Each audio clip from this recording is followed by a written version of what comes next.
I want to welcome everyone this morning to the third in our 24-25 series of virtual workshops brought to you by IBMA's Leadership Bluegrass Alumni Committee. My name is Lee Stivers and I serve on the Leadership Bluegrass Alumni Committee. We're going to be offering, today's workshop is Modernizing the Regional Bluegrass Association and is led by Austin Scelzo and a wonderful panel of speakers as well. We're going to be offering two more workshops for this season through May. Our next one is on April 9th, and that's going to be led by Michelle Conceição of Middle Tennessee State University. That one, the topic will be on reaching your audience through social and other media. So stay tuned for details on our upcoming workshop. Before I turn this over to Austin Scelzo to introduce today's workshop and its panelists, just want to mention a couple things.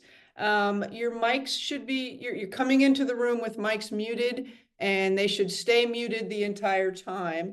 We do certainly encourage you to add comments or questions to the chat pod throughout the workshop, and we'll have a Q&A session toward the end of the workshop to address your questions and comments.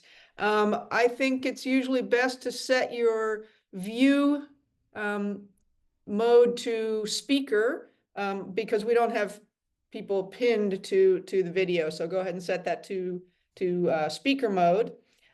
This workshop is being recorded.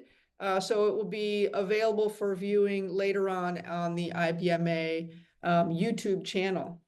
All right, I think that's all of my comments, and I think I'm going to just turn it right over to Austin Scelzo to introduce himself and the panelists and the workshop. Austin. Thank you so much, Lee, and thank you everybody for tuning in. Very excited to share the panelists that I've helped put together here. The purpose of this time is to look at how we can provide bluegrass organizations with some more modern resources, how the websites can be more helpful to people tuning in, and different strategies for getting more people involved in the organization and putting on activities and fundraisers. So there's going to be sort of all sorts of perspectives brought to you from representatives of the Colorado Bluegrass Music Association, the European Bluegrass Music Association, Swiss Bluegrass Association, California Bluegrass Association, and I'm sort of representing New England, and I'm the founder of the Connecticut Bluegrass Association myself. So we're going to give each panelist a little bit of time to talk about some things that work well for them and some of their goals.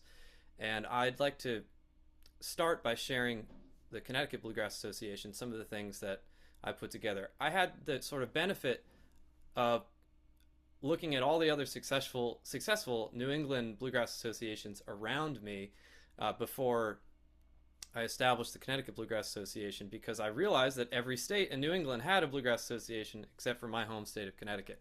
And so one of the advantages of sort of creating an association sort of web page and all that sort of stuff later on in the game is I got to look at each website and kind of choose for myself as a person in the bluegrass scene. I got to look at what things I liked from other websites, the way that they were organized or the way that they presented, resources, what resources were there and which ones weren't, which ones were more sustainable versus other ones that took sort of more work from the webmaster and things like that. So what I'd like to share with you is where the Connecticut Bluegrass Association and some of the regional organizations in New England are doing to kind of keep up to date, and some of the offerings that they have that I think other organizations could learn from. So I have just a couple bullet points that I wanted to share with you first as a little overview. The features I want to talk about, which are on the Connecticut Bluegrass Association website, are plugins. So this is basically a way of integrating Facebook and Instagram or any sort of social media, whether it's YouTube, integrating that into the website for your bluegrass organization so that things that anyone who is involved with social media automatically gets put up on the website. So many of the goals that I'd like to share with you are goals that help take the load off of a webmaster and keep the site up to date without having to go in the back end of the website, basically. Also, I want to mention some basic social search engine optimization strategies for pages on your website that you want people to refer to, like trying to get, regional bluegrass bands work. I'm going to talk about sustainable calendar integration, so a couple different ways of making it so that a member of your organization or a bluegrass musician or a venue can input information directly into your website, and it'll go instantly without a middleman, go instantly into a public calendar. So that's something I want to talk about. There's a forum that we can request to join if any of you are involved in this conversation today and want to continue the conversation. I want to mention how people can access that. And so it's a forum that's designed just for, it's through Gmail, and it's designed just for organizations and event producers to kind of be able to communicate with each other. I want to talk about embedding Google Maps, so you can show where festivals are in the area through Google Maps and through pin dropping. A really great feature on the website is venues, a list of venues that are friendly to bluegrass or acoustic music, and I also have a lodging link there where bands that are passing through, there's people that are involved in the bluegrass scene that have accommodations or would be willing to host a band. I want to talk about that. I want to mention really quickly that YouTube videos, I'll talk about this a little bit more in the future, but one of the best ways to get any information about an event that you're hosting or a bluegrass related, something on your website that you want to draw attention to, anytime you want information to rank quickly in Google and be easily searchable and findable on the internet, what you want to do is make a quick YouTube video, which could literally just be a screen recording of your latest newsletter or a web page on your site. And because Google owns YouTube, it's going to push that video right to the top of search results. So it's a really great way to get information about festivals or jams or anything that you want to draw more attention to, is just make a really simple YouTube video. And that's just because of the integration with Google and YouTube nowadays. Last thing I want to mention is something the Rhode Island Bluegrass Music Association has here, which is an instrument loaning library. So that's a little overview of the things I wanted to demonstrate that the website has. So let's start with plugins. Here's the Connecticut Bluegrass Association website. We use WordPress. My personal website uses Wix, and a band uses Bandzoogle. So there, there's so many ways, means to an end with hosting a website, and all of them have their advantages and disadvantages. Some of them are designed to be more user friendly, and some of them are designed to have more features and more be more easily customizable. I went with WordPress because I looked at other associations in the area and I felt like it had the best template for news, sharing news. So I liked the fact that you had, these sliding photos that can kind of give you a snippet of the scene, including concert series and festivals that happen in Connecticut. I like that you can sort of organize it into multiple sections. So this is the plugin I mentioned before. This is the Facebook page for the Connecticut Bluegrass Association. The advantage here is that without me having to go through WordPress, I can share or post something on Facebook and it's automatically going to be right on the front page of the website. So it's a really great way of keeping the website up to date in an easier way. And of course, if you have multiple people contributing to your Facebook page, you'd have more up-to-date news. A lot of these are copies of the newsletter that gets sent out. But that's one of the plugins I wanted to share. The other plugins I have are at the bottom here. And these are other related groups either in and around Connecticut that I also have plugged in. So this is a local venue that hosts bluegrass music. This is a bluegrass concert series, so it kind of keeps all the shows up to date here without having to update anything on the page. This is the local bluegrass festival, so it keeps all the information about that up to date on the website. And we have some blogs and local radio stations and cafes. So there's no limit to how many you can put here, and it keeps your website having fresh information without having to type anything in or go through a webmaster or anything. So plugins get a really, really, really great way to establish that. And WordPress makes plugins really easy, but I will say I use, on Wix, on my own personal music page, I've figured out a way to embed a social media feed, whether it's through a plugin or embedding. It's a really great strategy to get more information out and keep it fresh. So that's the first thing I wanted to draw attention to. Second one is basic SEO. So I think most websites have a list of bands that are in the area. And so from the very beginning, we had social media links and band links and pictures of all the bands in Connecticut, like most websites do. These are member bands. Some people have, just a listing. Some people have, members pay fees. We have like a suggested donation or whatever, but we kind of organize all their information here. And what I realized recently is if you search bluegrass bands in Connecticut in Google, of course, I knew that would happen. My phone woke up. You'll notice that oh, look, we've fixed the problem. That's great. So this is what we want that to show up. But this was not, even a year ago, this was not showing up. And this showed up on the top because of search engine optimization. So what that means is I put at the top of this page, well, let me show you the problem first. This is what showed up first for many, many, many years. So these are gig service websites. And I've been in the bluegrass scene for a really long time. And I know a lot of these groups are either not active or not in the state or are not,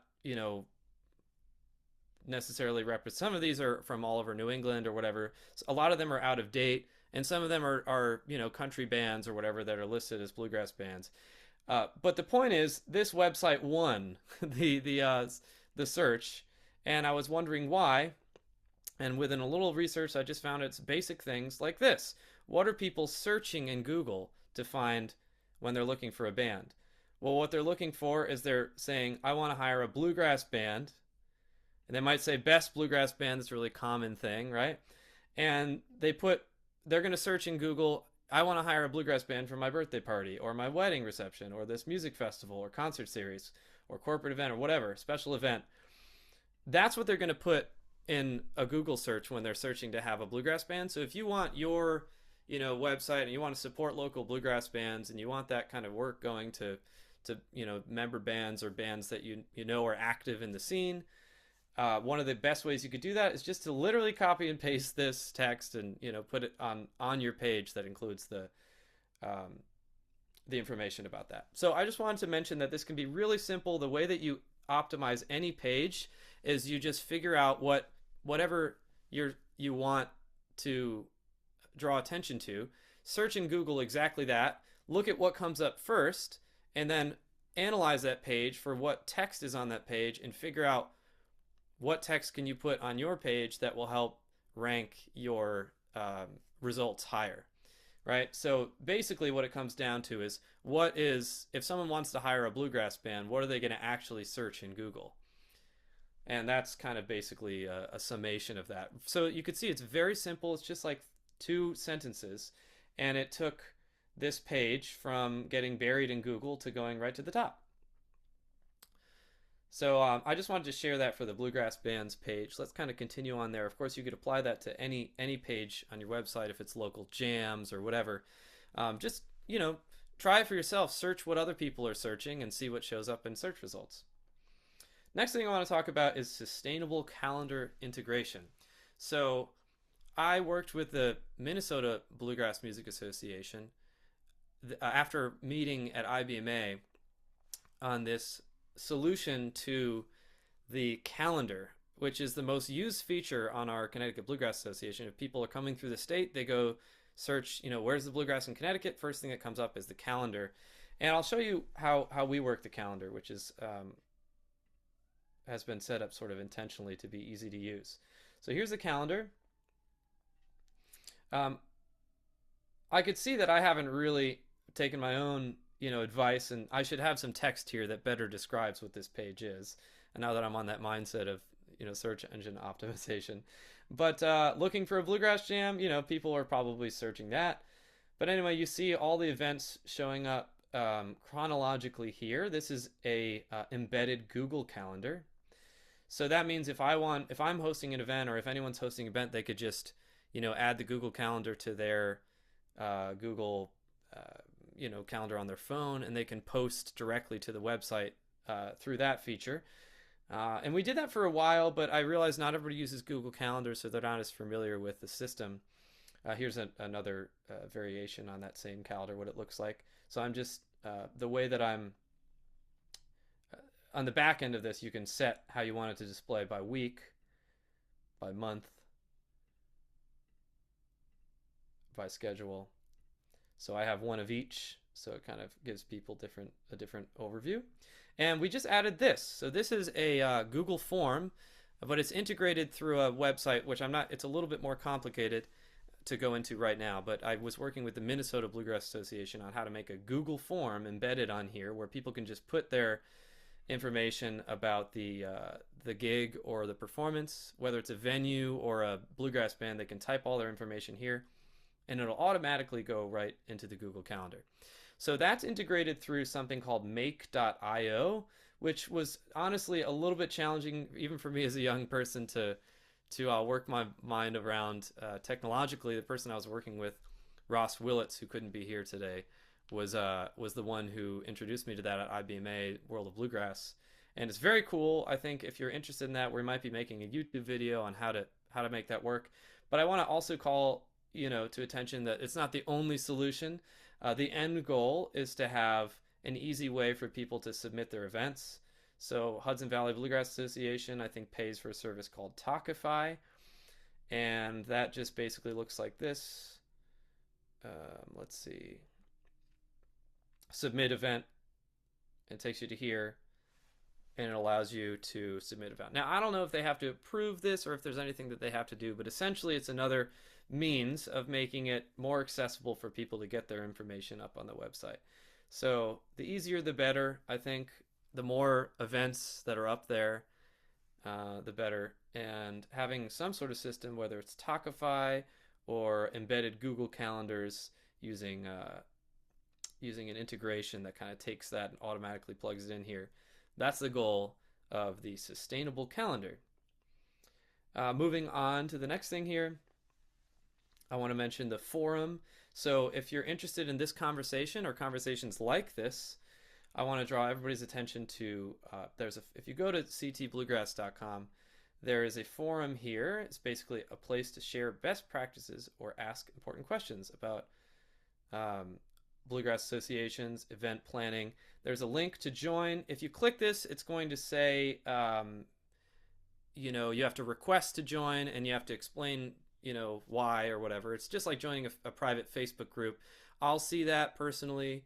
And, if you say what, event you're producing or what organization you're from, I'll kind of get you in on the conversation. But if you are in, it looks like this. It's just a Google group. It shows you kind of some of the topics that have been discussed in the past. And also, this may look new and confusing, but if you have just very basically once you're in this, you can communicate with other bluegrass organizations with something as simple as opening up your own Gmail and typing in Bluegrass Associations as a address. So I would share that, but well, maybe I'll share that. Let's see if I can pull something like that up.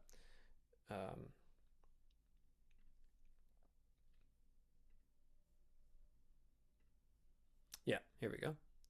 So once you're a part of the group, it makes it really easy. This is just my regular email, and if I put Bluegrass Associations in the search thing, you'll be able to send a regular email to all the other bluegrass associations, and it'll show up in their email inbox, and people can unsubscribe from that, or it'll show up in this on this page. So really great way of asking questions and a good community that's really useful to be a part of. All right, zooming by for the last couple things I want to put on here. Google Maps. So I got an idea from the New York Bluegrass people on the website here. Oh, it looks like I lost CT Bluegrass. Here we go. The list of festivals. We have an integration here with Google Maps. So someone dropped pins in their Google Maps and put on where all the festivals are in the Northeast, and then they had one in just New York and things like that. So you have a really clear kind of view of where all the festivals are. I think seeing where they are locationally is really helpful for people, understanding how to get plugged in, or if you're a real hardcore fan, of course, planning your whole summer. How many can you get? How many can you hit in a summer, like I was for so many years. But of course, we also have the list here written down, which is good. Of course, this is also search engine optimization, a little kind of callback to that. People are searching, what are the bluegrass festivals or old time or Americana festivals in the Northeast. They'll search that in Google, and you want this text to be a part of what Google crawls for the search results. So I have the general kind of timeline of all these. These dates aren't exactly right. I should probably just put like maybe second week of August or something like that. And then I have a little shout out to someone else who made a similar calendar. But this is just a Google map. This person dropped a bunch of pins in their Google map, and then they made that particular group of pins public, and then I was able to embed their calendar into this page. So really great, fun integration for that sort of thing. Venues and lodging, I mentioned just kind of having a list of bluegrass friendly venues. It's easy to find. I had this in a newsletter, and I realized I wanted it to be a clickable thing on the website. So if someone went on there, they'd be able to find it. And also, again, if someone were to search this, that it would show up in search results. So this is really helpful for local bands or agents that are kind of planning to tour through the area. I listed other, lots of people come up with lists, so I listed those as well. I have a list of all the venues that are hyperlinked to, those locations. Makes it really easy. And then I have other acoustic venues. The festivals are here. And I mentioned this before. This is sort of a new thing where, if you are an agent and you're looking at this Bluegrass Association's website and you're thinking, how can I save money on lodging for the band? This is something we've tried only recently, where we have big bluegrass fans in the state who are, willing to host bands if they communicate ahead of time or whatever. And so basically what I did here is I just put an Excel sheet, which I won't open. Well, I guess I can open really, really quickly. It's just basic information on the town, how much space there is, and some basic contact info. So that lets, a band that's coming through, they have a better chance of saving some money, and it's a great opportunity for Bluegrass Association to kind of connect patrons or people who are big supporters of bands like that. I've come across tons of people who always say, I would love to host a bluegrass band. I'd love to, host a little jam while they're on their way through. So it's a great, easy resource for that. Last two things here. Oh, I think I already mentioned this. YouTube videos, one of the best ways to rank quickly on anything searchable. So what I mean to say here is if you wanted any of your pages to show up, or the newsletter, if you wanted that to be, more eyes on your newsletter, you could just screen record, you reading the headlines or whatever, and then make that into a YouTube video and instantly go to the front of the page. I also thought to share this with you. This is something really interesting. This is a public bluegrass jam that someone filmed in 3D. So it's a really great educational resource because you can share, I'm thinking of maybe doing a little panel on just the basics of bluegrass jamming here because you could see, the communication that's happening. You can look around, and it was just from like a 3D camera. Very interesting. So that's a cool educational resource and just an example of YouTube videos and how they can be really useful. I think the last thing I wanted to share with you here is the REBA instrument library. So Rhode Island Bluegrass Alliance, this is their website here. And I wanted to share that they have this great feature on theirs that we don't have yet on ours that I wanted to just highlight. And that's, of course, this is a really good page to have that we're working on as well. A list of people, luthiers and musicians that'll teach private lessons and their contact information. But I wanted to share with you, let's see, scholarship calendar form. I know that it's in here somewhere. Let me see if I can search Reba.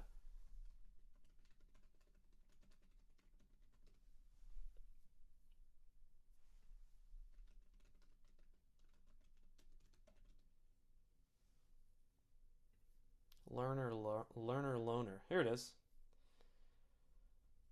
It's a Learner Loaner program. Provide a banjo, guitar, mandolin, bass, fiddle, or dobro to a member of the family for 6 months at a time. So that's pretty cool little feature. I know a lot of organizations are starting to do that, but just something to keep in mind.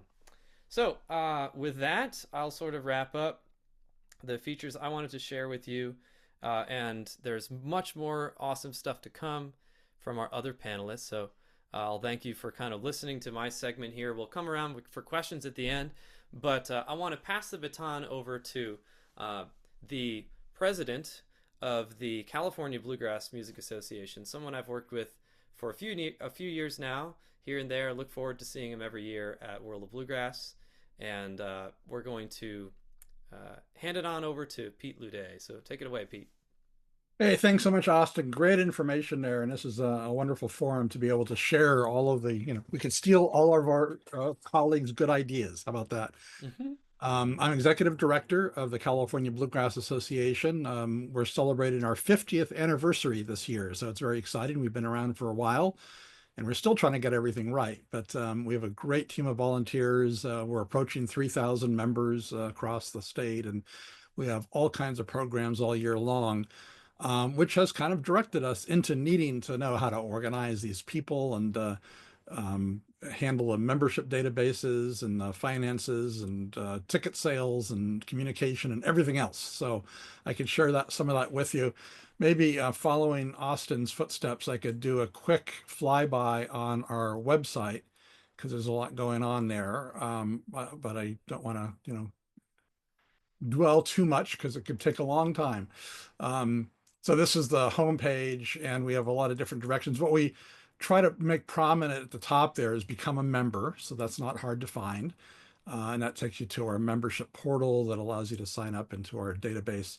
Then we have some things that we have come to call hot tiles because there's always different things going on. These three, in this case, four tiles change almost every week depending on what our priorities are. For instance, right now we have two music camps, the Julian Family Fiddle Camp we produce in San Diego area in May, and then the Summer Music Camp in Grass Valley. And so you could, click on that to learn all about it, sign up, register, see all the instructors, etc. And we also are launching a new after-school bluegrass program next month. Of course, our festival is a real big thing. This is like a whole sub-site in itself in terms of our Father's Day Bluegrass Festival and all the things that go on here. There's about 24 pages, I think, of information here, of all the different bands that are performing with all their bios and festival experience. That's the hard part. It's that there are so many things going on the website that setting up a good navigation is always a hard thing. So lots of lots of information there, and we use subdomains or URL redirection. So, for instance, if I am on the Father's Day Bluegrass Festival, you could see up here the actual URL is californiabluegrass.org/CBA event/Father's Day Festival. That's really hard to remember. So if you just type in fathersdayfestival.com, it'll take you to the same place. And we run about 15 of those kind of domains. CBA Youth will take you right to our youth page and things like that. And then we have content down here. These are sort of like blog posts. We try to go for one or two long form a week. This has been a little bit challenging. Our direction is a little bit different, that we don't embed social media on our website. What we do is use social media to direct audiences to the website, because the challenge is we build a really nice website. How do people discover it? SEO is one very good way, and direction from our email blasts and our social media is another good way. We also have our printed newsletter available for download in PDF form here. And I skipped over, there's the calendar. This is the summary version of a calendar that has all the events coming up. We don't use Google Calendars. We're using a very popular WordPress plugin called Calendar Events. And this allows you to do several formats, and you can have all the different events in here and click on them to get all the details. It gives you a consistent format for how much it costs, what the times. It puts it on a map in every case, and it tells you about related events that you might be interested in. So we've been very happy with this as a plugin. It also does filters, so I could filter by a contest or a concert, jam, live performance, old time, and also what city. So I could ask for anything old time in Berkeley and see what comes up there. Oh, okay, there is one, a square dance at the Hillside Club. So that's been very helpful, and it also is pretty easy to use because anybody could submit an event on this forum. Is a very low cost but pretty effective calendar system. And then this is curated, so it goes to one of our volunteer web coordinators who kind of looks it over and clicks OK before it shows up. But that's proven to be relatively easy. What else? These are the blog posts. And we also have a big photo library. It's using a platform called Zenfolio, and this allows you to search on any key terms, and it goes back for many years. We've imported everything here, and you can see, here's the 2024 Bluegrass Festival, and you have summaries of everything going on. So this is a good way to keep track of all of those things. All right, so if we go back to the top there.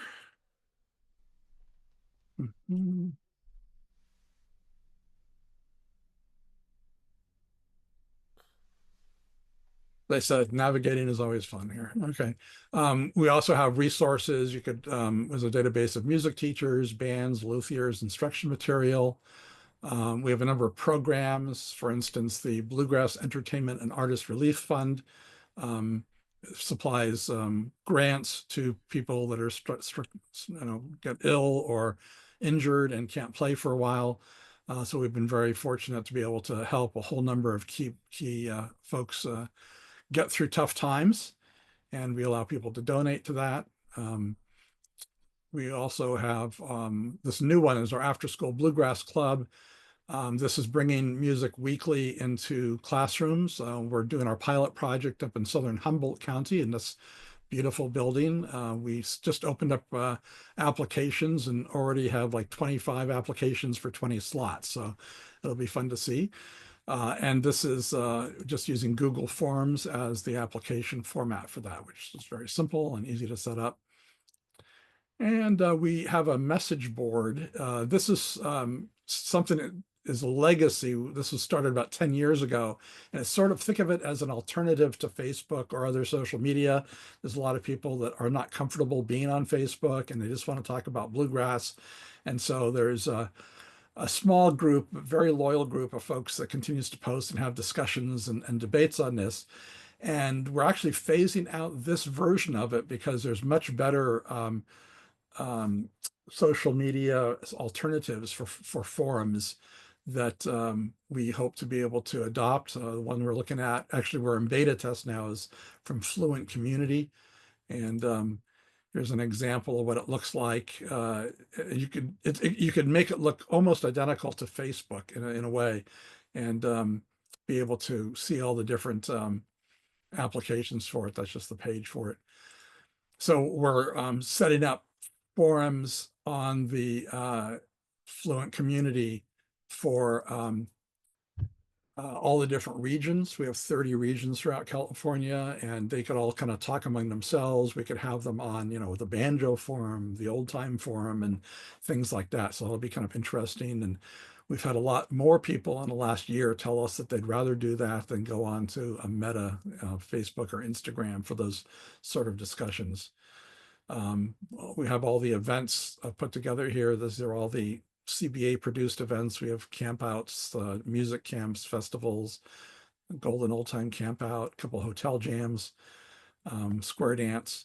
And each of these has a page or series of pages behind it. So it's a bit of a job keeping all that going.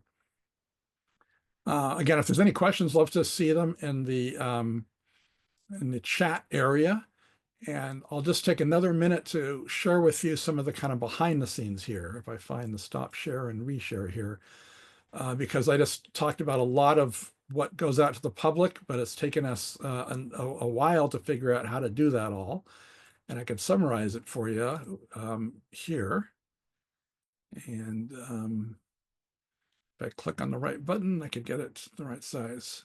So first of all, on social media, like everybody else, we have a very strong Facebook and Instagram presence. We actually have two parallel swim lanes there. One is our daily posts. One of the things about maximizing Facebook reach on the algorithm is consistency.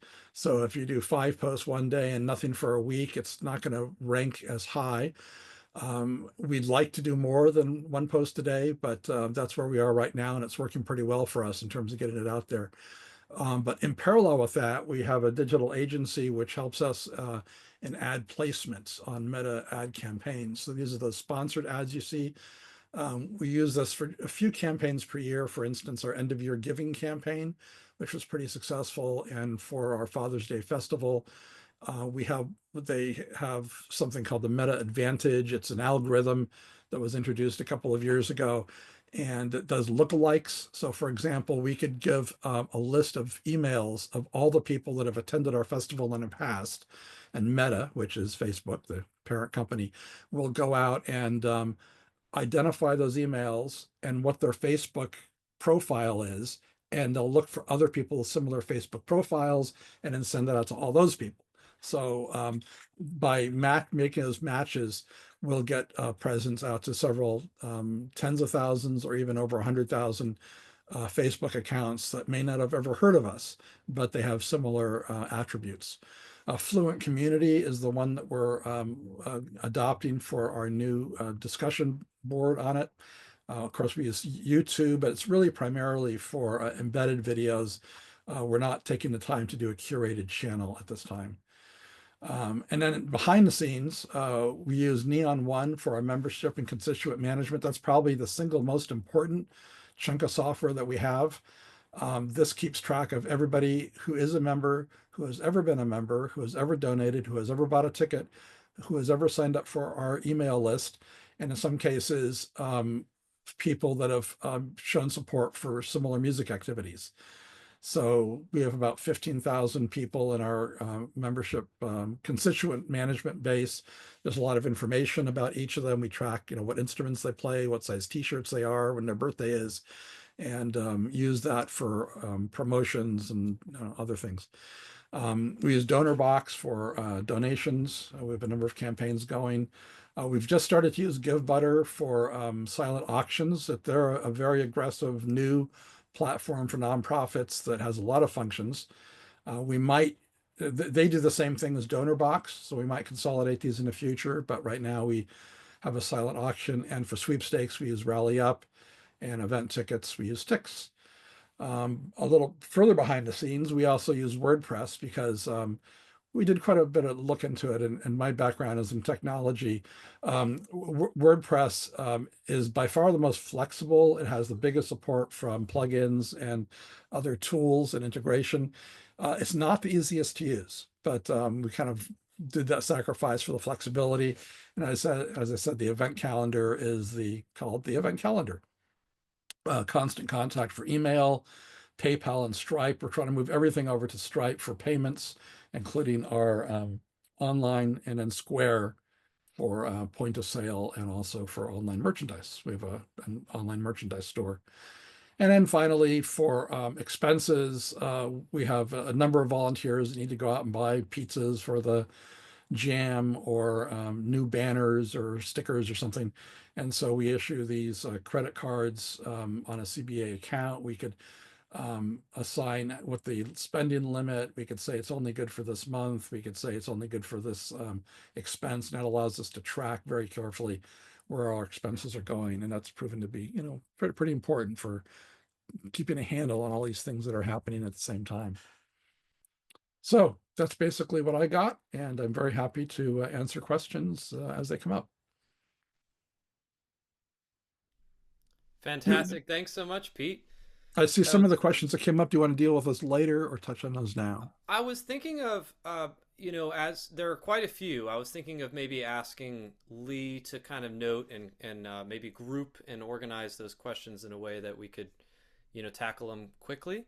Okay. I do want to, one of the questions that I've seen come up a lot is, there's a lot of information in a short amount of time. And believe me, I felt that way listening to Pete talk right there. I mean, there's so many good things, many, many, many, aspirations and good ideas.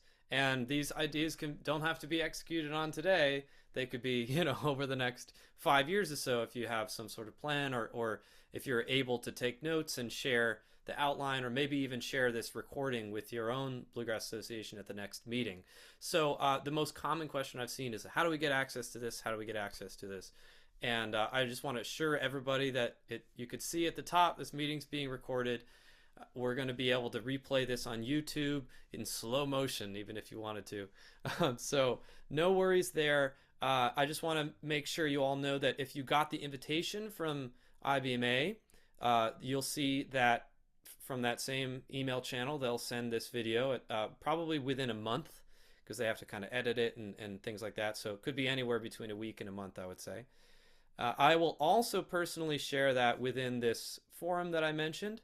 So many of you are part of that if you've ever attended an IBMA World of Bluegrass session, where we look at every year we're all in a room together, and we make sure anyone who's on that room is a part of that forum if they want to be. And also any organization that's registered with IBMA at least got an invitation to join the group at some point. So all that goes to say, many of you are probably already in that, but if you aren't, just go ahead and click that link that I shared in the chat, and I will reshare the recording personally within that group. And again, if you don't understand the Google Groups thing, it's essentially once you sign up, anyone who posts to the group will get sent to whatever email you sign up. So you don't have to navigate to this page to find it. You'll get an email notification like normal. So I think with that, Lee, if you can keep track of the questions and kind of organize them and put them in a little grouping that we can kind of tackle together, we'll kind of continue to the last two presenters. And so the person next I'd like to introduce, I was a Leadership Bluegrass classmate with. So we got to spend some really awesome quality time in Nashville together for such a great, amazing program that if you're not aware of, you should check out. I'm sure many of us are probably aware of, or maybe alumni. But it was a great honor getting to know this guy and working with him over the past few years. That was 2023 when we first kind of met. And he's also a fellow Wernick Method teacher, great musician, great songwriter.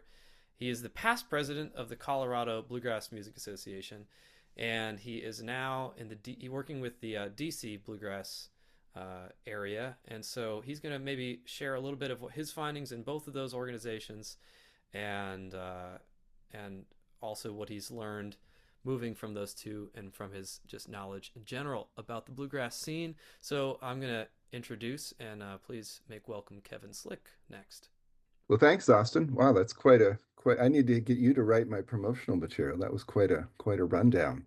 What I wanted to share is basically some sort of philosophical ideas, or some ideas of how to approach a bluegrass society, a bluegrass association, especially one that's been around for a long time, and some things that I've found that seem to work well. And we're fortunate because the current president of the Colorado Bluegrass Music Society is here with us today too, and we're gonna tag team a little bit. I'm gonna have him share a little bit about especially their most recent updates they've made to the website, which looks beautiful, which you'll get a chance to see.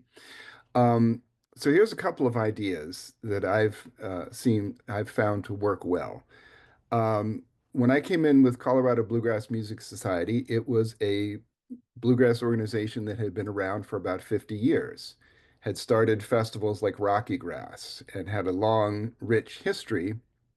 And it was an organization that basically had a board of directors that would get together and meet and then discuss what it was they were going to do, and then assign tasks, and people would do those things, or people would be supposed to do those things. And maybe sometimes people weren't terribly interested in doing all the ideas that came up. So one thing that I found to be more successful was to, instead of meeting with a group of people and saying, okay, what are we going to do? What are we going to do? Okay, who's going to do it? Are you going to do this? Are you going to do that? Was to try to look around into the area and see who was already doing interesting things. Were there people that were hosting jams? Were there people who were doing interesting graphic design? Or maybe people are interested in starting festivals, and then bringing them into the organization and say, hey, can we work with you to help you do what you're already doing? And that seemed to be a more successful way than to try to just get together with a group of people and make some plans, and then everybody goes off and sort of fulfills those missions. Try to find areas or people that are already doing interesting things. Another thing was making use of technology in the expression I'm sure you've heard, this could have been an email. Instead of always bringing everybody together to discuss everything, allow people the freedom and the autonomy to do whatever it is that they're most interested in, whether it's the graphic design or social media or organizing a jam session or something like that. And then they can report it to, the president or the board of directors, who could then share that information via an email or a newsletter. I have found that if you bring a large group of people together, everyone sort of feels compelled to say something, even if they don't really have anything to add to the conversation in particular. And things just move a lot more efficiently if you can limit that and give people the opportunity to do what it is they're going to do. Um, so those are some things I have found to be ways that work really well. I'll just mention one other thing, and then I'm going to have the current president of Colorado Bluegrass Music Society, John Pierce, add a few ideas here. Is if you're thinking about your bluegrass organization and you want it to be relevant, think about what is it that you really want to promote? What is it that you see as your identity? Think about what's the identity of Colorado Bluegrass or California Bluegrass or DCBU or whatever the thing is, and make sure that's really promoted well. I mentioned the Colorado Bluegrass Music Society has recently updated the website, and I noticed when you look on there, one of the things that's prominent right up there is jam sessions. And you'll probably, if you look at the website, you'll probably find, I don't know, maybe there's 10 jam sessions in the Denver Boulder metro area this evening or something like that. That's an identity. That's something that's part of the identity, and it's really important to share that. Oh no, John, do you want to chime in here? Can you unmute, or do I need to unmute you? If I you think can, I can unmute, right? there you go. Okay. So John is the current president of Colorado Bluegrass Music Society, and in way of introducing him or handing it off for a moment, I think one of the things that's most important you can do if you're on a board of directors or leading an organization is try to set up the organization so that it can run forever, and it can run with whoever comes in, and people will know this is the mission, this is what we're doing, and don't make it relying on just one person. Like, oh my goodness, if that guy leaves, we're sunk. Bring in people that have a lot of different skills and let them do what they want to do. So I know, John, do you want to talk a little bit about what you've done recently and maybe with the website design? I know Nadine did a tremendous Sure. job in that. So I'm gonna go ahead and share on that, but I would want to just say just what you said right there. You've got to have people on your team that all have a broad list of skills and that are really passionate about maybe one thing. But and you need a lot of people with a lot of different things. You find somebody who has those passions, and those are the people that are going to help make your society or your association a better thing. But I'm going to go ahead and share here and just talk about the website for a moment. Let me see. Sharing is not turned on, so I can request it here. Probably Austin has to grant me sharing ability. I Something Yeah, think let me see if Lee, I can Lee make you can do a that. host. I can Okay. share it if you Can want. you do it? Yeah. Do you want me to share it? Oh, I've got them all queued up. I've got several Okay. different pages. I can run through it real quick. Now she's Give me 1 second here. Sure. Can't make you a host. Technology in action. Here it is. I know. Well, been using Zoom for years and I still find little things in the menus that I go, oh, really, you can do that. Yeah. Yeah. There we go. So I've got it now. And Great. we are sharing. So our one of the things Austin said, which is super important, is that you put things on your website that make you visible when you do a search. And so the very first thing you do when you search for bluegrass bands in Colorado, what do you get? You get our website. When you search for Colorado bluegrass, what do you get? Our website. The way you do that is by putting good keywords into your website itself, by putting videos on YouTube that reference your website, by keeping consistent with your naming wherever you use it, in Facebook and Instagram and YouTube. All these things feed into the search engine so that you'll end up being the top guy when somebody goes and searches for stuff. Super important. Another thing that was very important for us, this was designed by Nadine Sakaris, one of our board members, and she does this for a living. So if some of you guys are looking for your website design, reach out to me and I'll get you in touch with her. But she recently redid the entire website.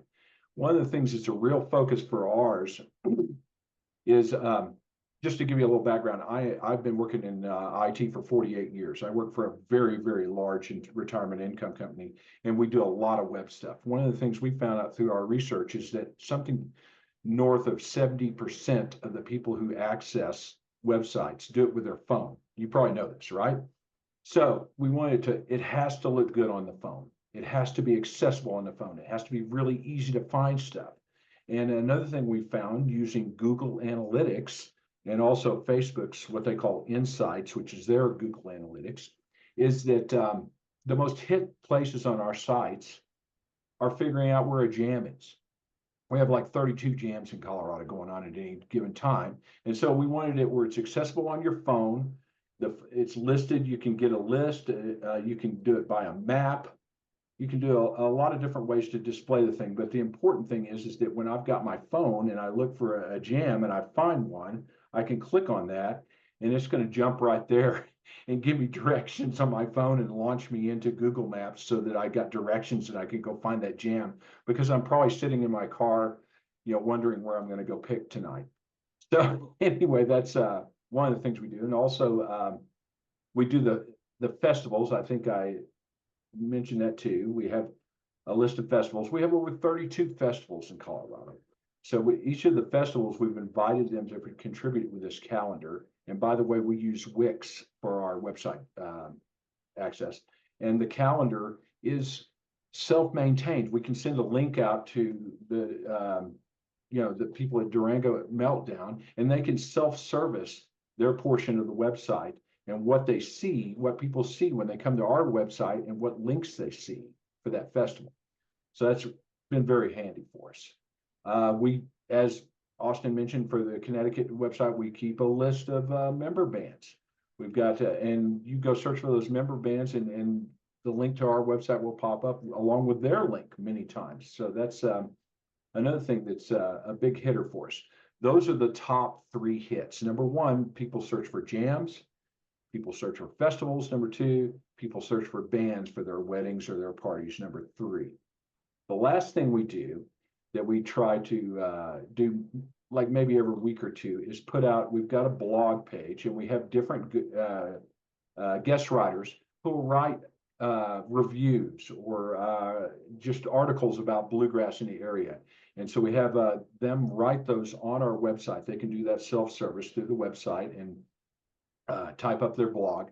And we preview those on Facebook. And this goes back to what Pete was saying. We drive pretty much everything from Facebook and from Instagram. One of the things we found out is that Facebook and Instagram get more hits than our website. And it's always been that way. More people go there to look at things, but then we drive the traffic from Facebook or Instagram to our website to go look at the jam list or the blog listing or whatever daily thing we've put out there. So that's kind of the way we're doing it. And let me see some of the other things we're doing. We do, of course, allow people to become members on our website, and we use a system called Run Sign Up, which does that for us now. One of our other board members has been involved with getting that set up for us, and that was kind of a pain doing it all. We used to do it all ourselves through our website and maintain all the different products, and it turns out using Run Sign Up is way easier, and they've got a mailing list. They've got all sorts of integrations that go straight from our website. Probably the last thing that is very interesting that Nadine did on our website. She spent a lot of time going through the history of Colorado bluegrass, and so she has. If you want to get lost down a hole and figure out where Bill Monroe was in 1972, go look through our history through the years, and you'll find a lot of people, the Stanley brothers, Flatt and Scruggs. Colorado has a very rich history with these guys all going through here because we're in the middle of the country, and they were all traveling from California to the East Coast and back and forth. And so we were just a logical place for them to stop and play. And so there's a lot of history of those guys. We keep lists of luthiers, of music stores, just a ton of information on our website. But as I said, the most important thing that we do is the jam listing and the festival listing. That's what gets hit 90% of the time on our website. So feel free to reach out to me in the comments here for questions, or I'm sure there's probably a way that people can send emails to people on here, I would think. Well, anyway, they'd be able to contact you through the Colorado Bluegrass site, correct? Yes, of course. You could, yeah, if you go to coloradobluegrass.org and do contact us, I'll see that. And, ask me anything about who designed our website, how we run our jams. I curate the jam listing myself, and I'm very serious about it being correct. And so when it changes, I want it to be accurate and not have a bunch of dead jams or incorrect times and stuff like that. The one other thing we've done that's super successful for us is we instituted about a year ago a beginner jam that we hold once a month, and it's actually getting too big. So we're going to have to try to propagate it and figure out some other people to run multiple jams per month. The beginner jam, what it is I wouldn't say it's like ranked beginners. These people know how to play their instruments.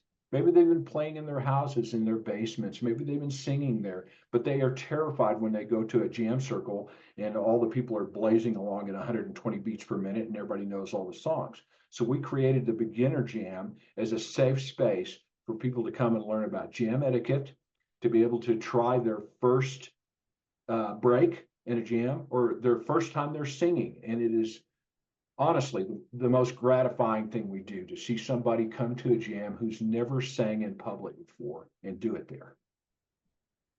So that's all I've got, Kev. Great. Back to you. Thank you so much. Thanks, John. So yeah, so that's I think that would kind of wrap up our little part of it. And it was great that John was able to be here because, as I mentioned, that's just a really important thing, I think, in designing your organization is make sure that it can be passed along and people can come in and bring their particular skills. And if I think of any of the things that I did at Colorado Bluegrass Music Society, what I'm most proud of is all the people that came in and joined the board, and I think joined because we gave them an opportunity to do what they wanted to do. So I'll pass it back to Austin. Thank you, Kevin and John. That was awesome. I'm glad, Kevin, that you looped John in. That was some really great information. And yeah, just every website that we've seen so far has had different features, different approaches. They're all very interesting. And I think what goes to say is that none of these is necessarily there's multiple means to an end. Wix, I mentioned, is a website that I use for my personal, my personal page. And I think there's no better or worse. Like I said, there's always a level of user friendliness versus features and stuff like that. And I've been really inspired to see some of these calendar formats and things like that.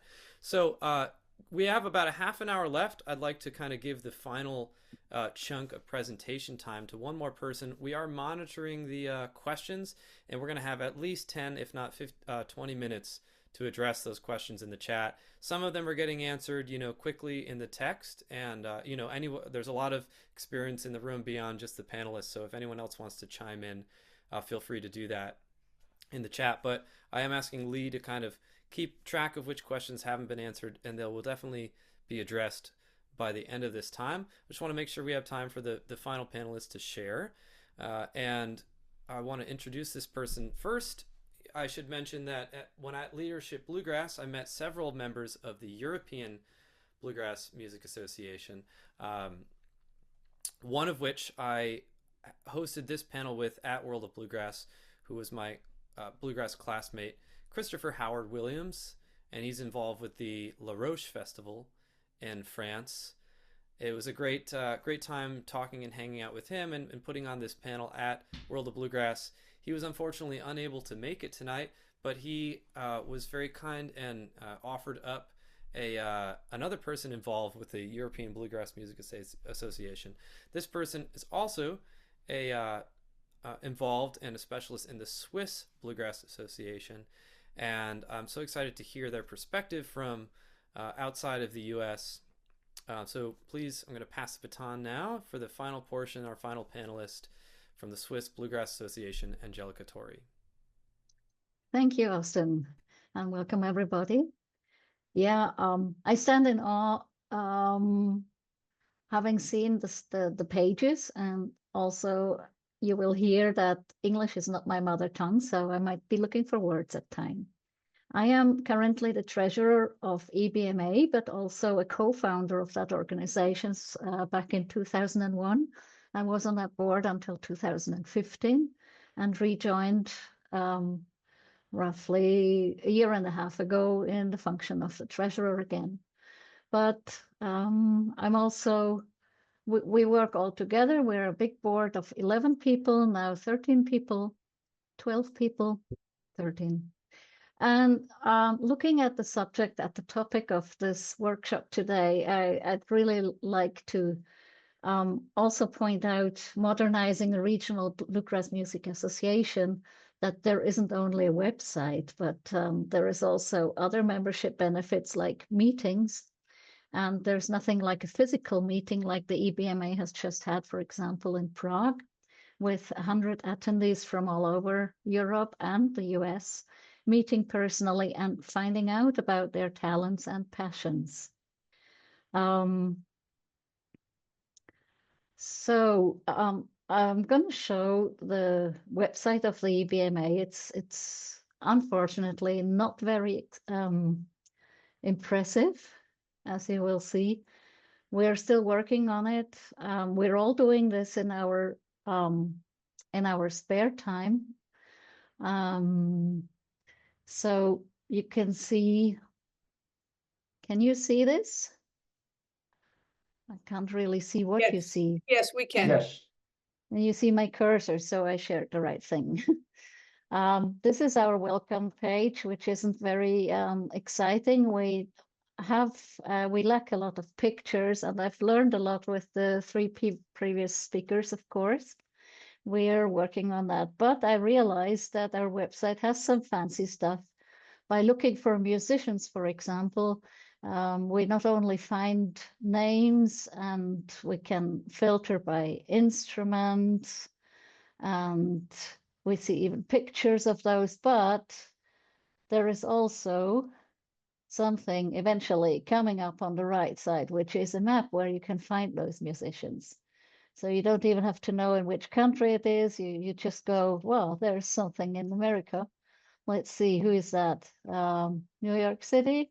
Someone is there. Bear on banjo. Oh, this happens to be the co-chair of the Swiss Bluegrass Music Association, who currently still lives in New York, but works together with me on the other board. Speaking of which, the Swiss Bluegrass Music Association, I am a co-chair with Urs von Arx, currently in New York, and we have the same problem. I was a co-founder in 1994, 30 years ago, and I was called back on duty a year ago. And we have since started and tried to renovate and improve our website. We have the About, the SBMA. Of course, this is my language now. You won't understand much. We have news. We just celebrated our 30th anniversary. We have a calendar that works pretty well, and There's a lot of manual work in there. Our secretary collects the information and with a lot of passion puts it into there. There is a potential to improve. We have a radio show that posts the show once a week here, and you can listen to it forever. We have a shop with a few fancy things like CDs and, oh yeah, jamming books. We have 3 jamming songbooks. So jamming being a central element works for us too. And so in our events calendar, you can, of course, search for jams or other stuff.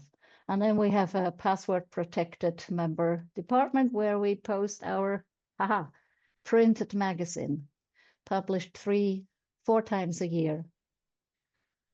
The back end looks like this. We work with WordPress. We have our dashboard, we have our plugins. There's a lot of potential to improve, as I said. Same is with EBMA, we work with WordPress, but with a different editor. So whoever takes care of these pages has a lot of figuring out to do. I think I am done sharing because there isn't a lot to learn from our website, I really admit. So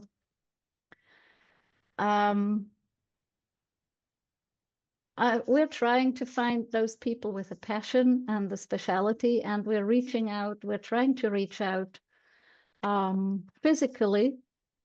Switzerland, of course, isn't that much a place, so it's fairly easy. And also, maybe our website is just how it should be, considering we have about 300 members. So that must sound pretty cute to all of you. But they're happy with the content. The age average actually is pretty high.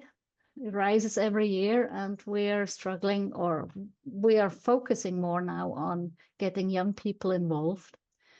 I like the instrument loaning program. That's a very cool thing we want to do, because there is a lot of instruments around that are not being played. So maybe we should start something like that. Likewise for the EBMA.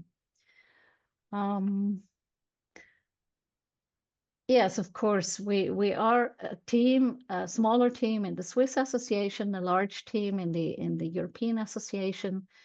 And I'm very excited to get all that done that has to be done. And yeah, I just want to say I learned a lot here already in that workshop, and I can't add anything to that, I'm afraid.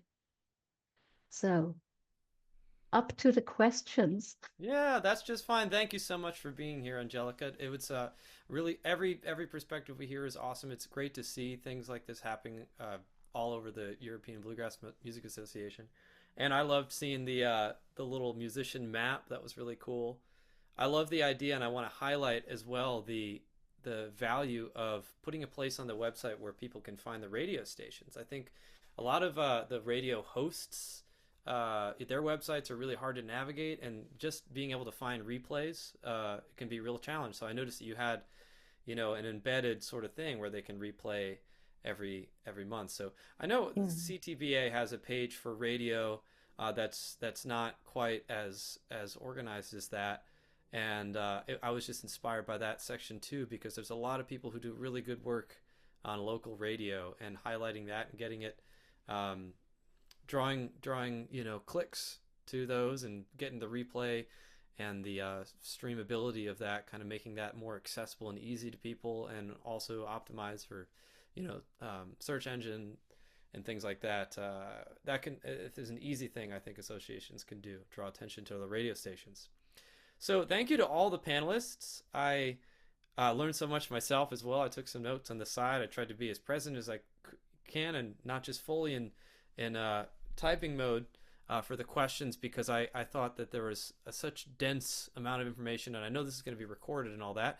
And I also knew that we'd have some time to answer questions at the end, and we do, like I said, have about 18 minutes left, if we need that much, to address all the questions that have been in the chat or any comments And I asked Lee to maybe take a look at that, and perhaps you can kind of moderate what questions are addressed, you could address to us, and then we could each speak to it.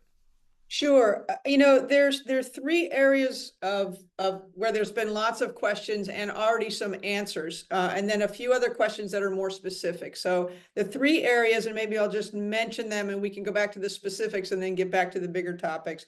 There's the whole area of how do people access this and all this information that's coming out of this webinar, and you address that partly. That's been addressed a little bit in the discussion.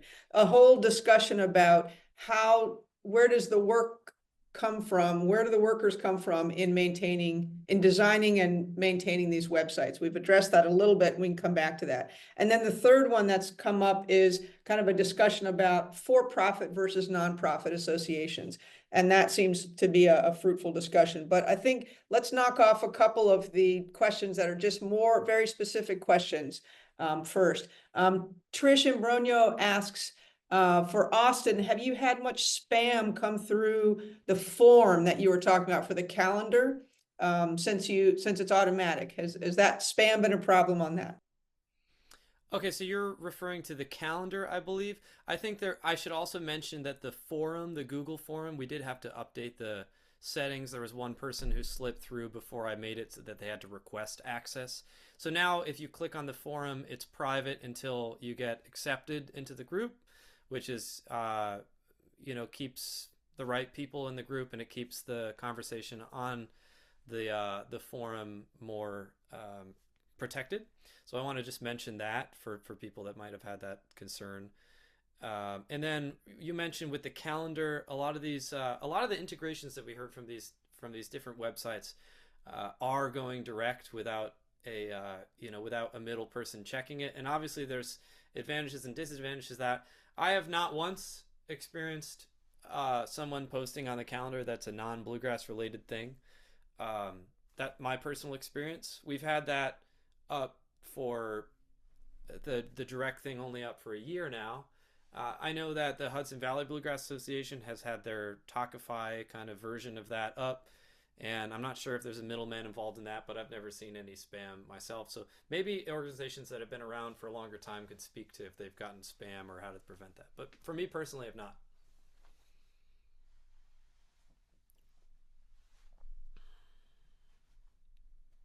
Okay. Timothy Harrison asks, could you list the plugins or mention the specific plugins that you use on your Connecticut webpage? Or is that a bigger question than you can Well, get I think maybe a lot of us used plugins, so maybe if we just throw in the chat, each panelist, if you want to throw in the chat some just a list of 2 or 3 that you use on your website or whatever, that might be a good way to answer it quickly. That's a great idea.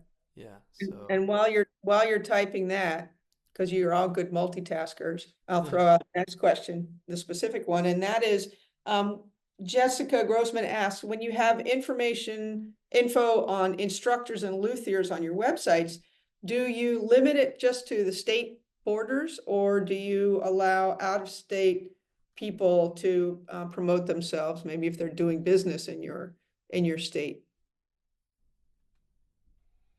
For California bluegrass, we don't have any restrictions on it. California is a pretty big state, so not too many people are going to, go to Ohio to get their banjo fixed. But yeah, there's some people up in Oregon and Nevada that are very, very relevant. Yeah, I think it depends primarily on the location.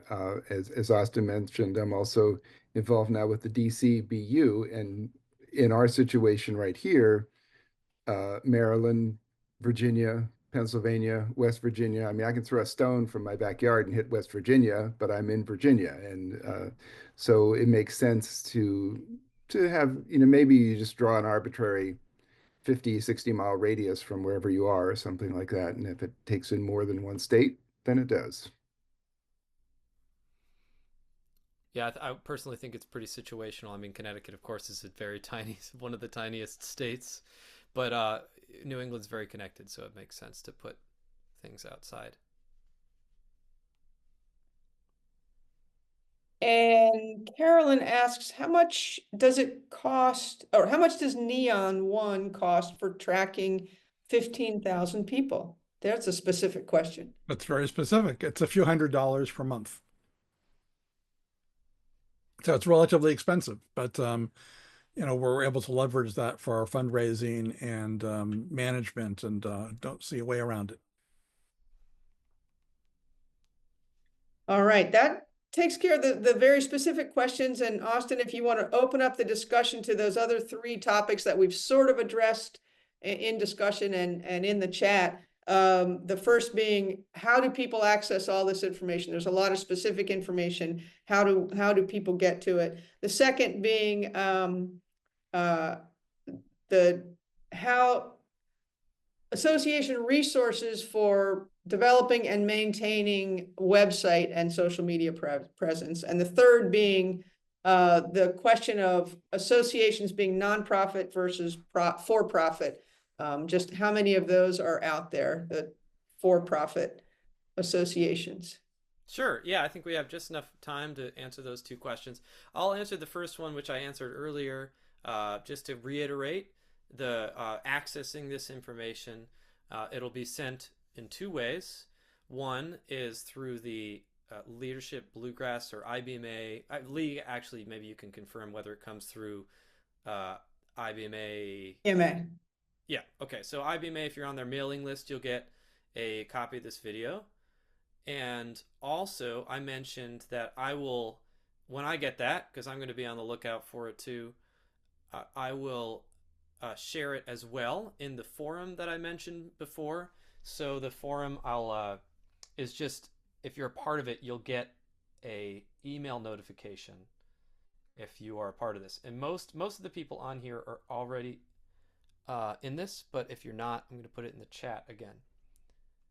And I'll weigh in here that, these webinars that we do are open to the general public. You don't have to be an IBMA member to participate in them. But if you want to hear more about these webinars, if you want to drill down deeper, that's an awfully good reason to become a member of IBMA if you are not already. So with that said, let's move to the second question. I'm really curious to hear what the panelists, or really anyone in this room right now, if they have anything else to share about, if I'm reiterating this correctly, getting more people involved. What does your team look like? How do you, what is the, for the most part, volunteer work team look like at a Bluegrass Association? And I could say from my personal experience very quickly, that is very challenging. It does fall often on whoever is kind of most, either has the most free time or most motivated or most interested in moving it on or passionate. I mean, that happens often, kind of falls on those people's shoulders. That being said, I have personally an email list of all people who have expressed at some point that they would be interested in helping out to some degree. Those are like maybe 40 people or so. And often if I send a message out to those 40 people asking for specific tasks that need to be done, like can one person volunteer to contribute to the newsletter this month, who can make a poster for this such and such, one thing that's been really helpful is who can take the email addresses that we collected at a festival booth and put it into an Excel sheet, so we can add it to whatever.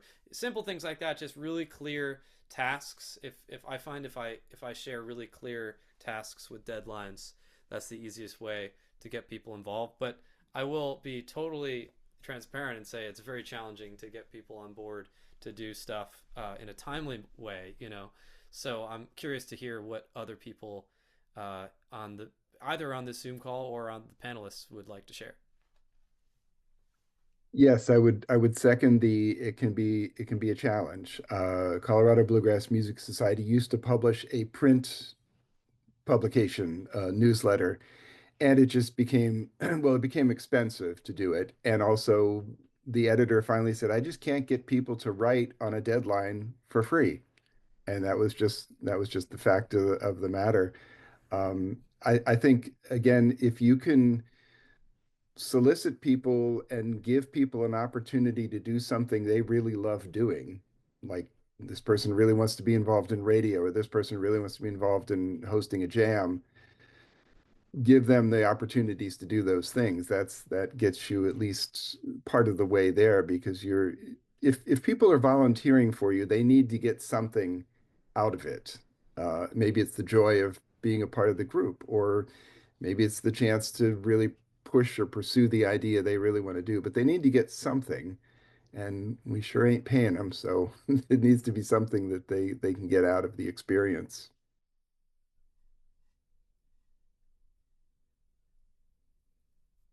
I will say we've had some success recently with our website design. We have a new blog format, and you can invite contributors to the blog. And so we've got several people who have been writing articles for us that can go right online and just write it right there. And then they submit it to us, and we review it and make sure it doesn't have any gross misspellings or something like that. And then we post it. And so that's actually helped us in terms of getting articles written. Yeah, make it as easy as possible for people to participate. We have a great new one that just got posted 15 minutes ago. I'm going to do a plug for it about women in bluegrass. So go read that one. That's awesome. I'm so glad you shared that. That's, you know, like I bet I could find out how to do that on my WordPress site. And I think the simple, easy solution is better, because when the inspiration strikes, they're like, oh, I want to write this article, or I want to promote this thing, or whatever. I think, you know, when people have an easy access to that, it'd be great. Yeah, and CBA has, that's exactly right. WordPress is complicated to set up, in my opinion. I always have to struggle with it, but it's very easy to post to. So once we have the format, we have 5 or 6 volunteers that contribute content to the WordPress site for it. And we have a whole newsletter about women and bluegrass that you could find from the front page of our website.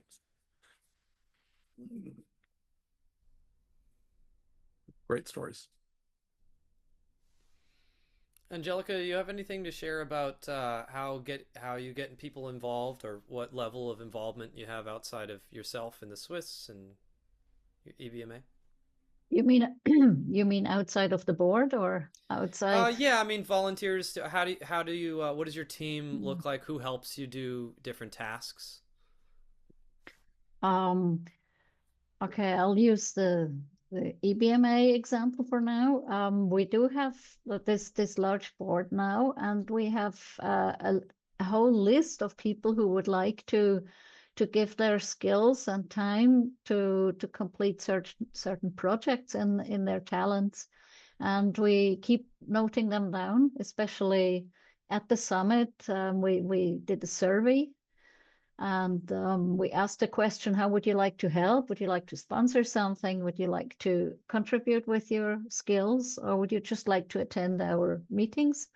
And so this is actually the time this information is coming in. And I've already seen that quite a lot of people would like to offer their contribution working on a project and things like that. So we will be building a database with all those skills and address the people and come back to their offer. That works well. That's great. Yeah. Thank you. Yeah, I think the common theme here is making sure you have either an easy way for people to contribute, like the adding to the newsletters and stuff like that, but also tracking, you know, when people have shared that they want to be interested, to track, make sure you have their information, and maybe some information on what their skill set is. So that's all really good information there. I think given our time, we'll kind of transition to the last thing with this, which is related to this question, and that is the difference between a for-profit and not-for-profit organization. And I think we've touched on that a little bit when you've heard the word board. That the assumption I've at least in my understanding is that we're talking about a nonprofit, and obviously that has advantages and disadvantages. Board members are you know, a little bit more accountable by nature of their title and their responsibilities to the organization. But you know, I can speak for CTBA as a theoretically a for-profit, but I think my joke in the chat there is, of course, I like to call it a no-profit. That's not obviously what any of us are in this for with a bluegrass organization. But I guess what I mean to say is as a young, you know, person with my foot in many different things, it was more important for me to get something off the ground that I could maintain right now, i.e. creating a Bluegrass Association in a state that didn't have one. And that's what I could offer now. And I've put as much as I and my team has been able to put into it.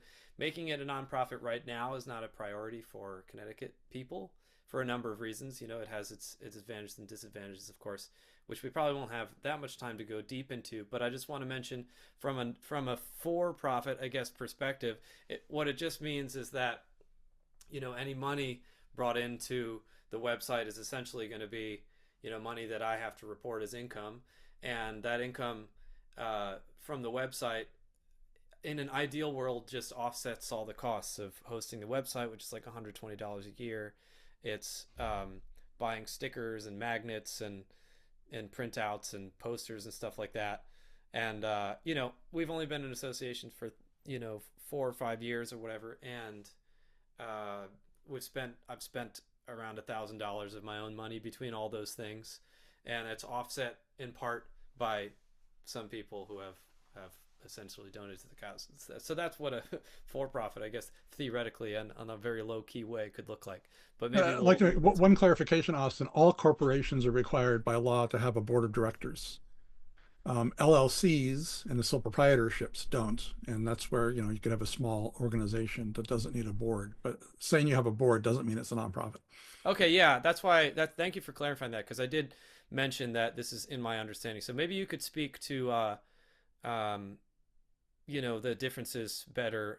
So between, Well, most organizations, not just bluegrass associations, but, you know, kids soccer leagues and church groups and all that, choose to file for 501c3, which is the tax exempt organization for a number of reasons. First of all, they don't have to pay income tax. Secondly, they could accept donations and get it tax deductible.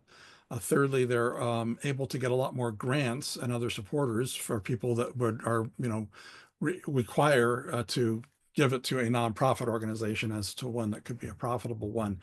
And I just think from a paperwork standpoint, it makes it much easier for us. It does cost a few $100 to pay the lawyer to get that filing and such, but we found it to be very beneficial. Things like in California, it's very inexpensive to get one-day liquor permits if you're a nonprofit. If you're a profit, very hard.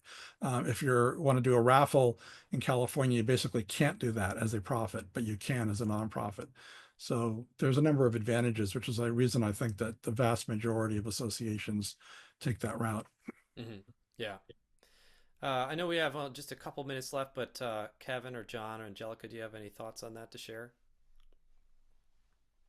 Just as being a nonprofit, Colorado Bluegrass Music Society being a nonprofit, I found that we were able to get some more people involved in projects we were doing or connect with other people because that nonprofit status offered something to them that they could come in under our umbrella and do some projects and go for grants and things like that. So it's a useful sort of thing. Thanks for mentioning the one-day event liquor permit, Pete. I just looked it up and we can do it in Colorado too. Thank you. We had a one-day festival in Sonoma last Saturday and raked in about $2,000 in beer and wine sales that was donated. That's what we need to do to afford our software. Very good. Okay, just want to add one thing about the nonprofit thing. In Switzerland, it is very common to form an association. So an association is very easily formed. You can have a stable of rabbits and form your so-called Küngerli-Verein.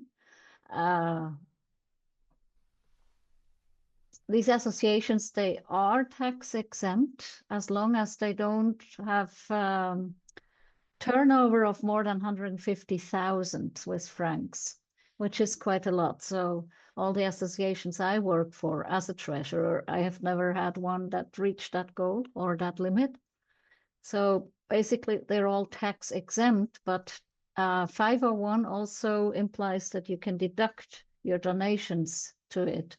And that we haven't achieved because in Switzerland, it's all different from one canton to the other, and to be able to, you know, get donations and people can deduct it from their income. You have to apply for it in one canton, and we are a Swiss-wide association, so it hasn't been possible yet. It's very difficult.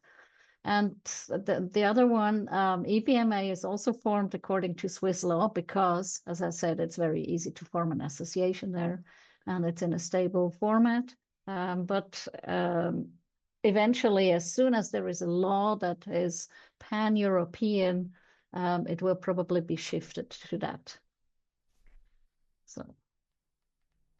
Cool. Well, given the time, in a moment, I'm going to just hand it over to Lee to wrap it all up. But I just wanted to thank the panelists for volunteering their time, for Lee and Ethan on behalf of IBMA to host this webinar. So thank you to Angelika and John and Pete and Kevin for being here as well, and everybody's sort of volunteering their afternoon. I thought this session was great. I can't wait to kind of dig into some of the things I've learned myself. And I'll hand it over to Lee to wrap us up.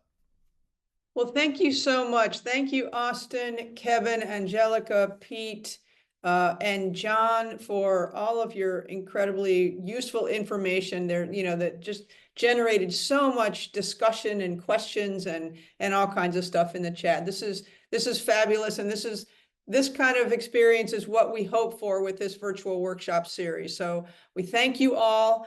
And you'll be hearing from us on the recording. Get in touch with Austin. Just go out. Let's associate. Let's associate with each other. Okay. All right. Thanks so much. And we'll be hearing from us about our next workshop in April.